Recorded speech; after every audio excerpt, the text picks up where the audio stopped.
A'udzu billahi minasyaitonir rajim. Bismillahirrahmanirrahim. Alhamdulillah wassalatu wassalam ala Rasulillah wa ala alihi wa ashabihi ajma'in, amma ba'd.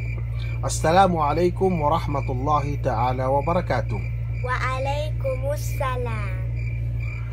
Puas billahi masih pe kami doksi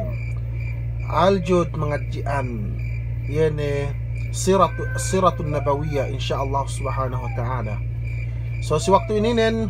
yana sinalasitan pasalan kisah niyan tanda atau alamat yana si kelab panghute Nabi Muhammad sallallahu alaihi wasallam. Si waktu inanak nabihin Nabi Muhammad sallallahu alaihi wasallam niya dan buah Yahudi si waktu ilian la iya si Makkah magbisnis pag taes salwe ne si sangemian inanak ne nabihin mugtoy iye pihap me pagtimuk-timukan me Quraishin sarta pa inne ya ma'syara Quraish o kam pa inne me tumpukan Quraish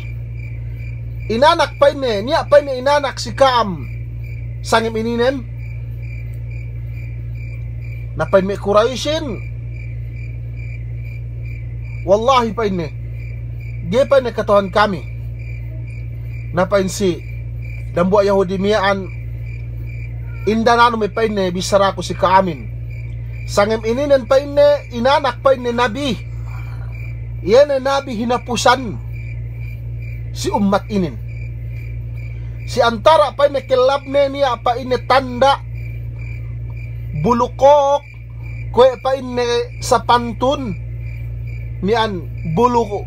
kellong kura iyan pa nanuhin pa in ye Yahudihin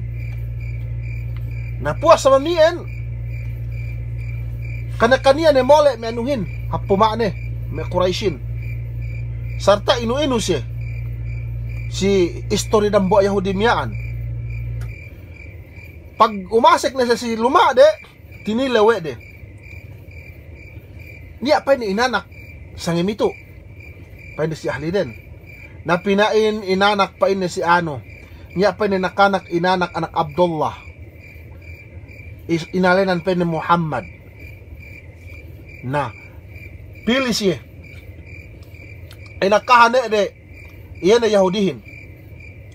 inakahane de Yahudihin aljud pa ni Yahudihin miyan sung kita bi pa inne payaman tabi napili ni siya pinayaman ni de iyan na Muhammad natakite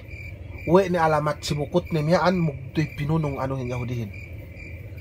mugtoy pinunong pag si waktu ni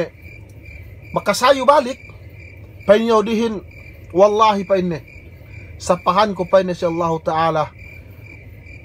umala ni pa inne amban me Banu Israel aman panubo Israel yene pag nabihin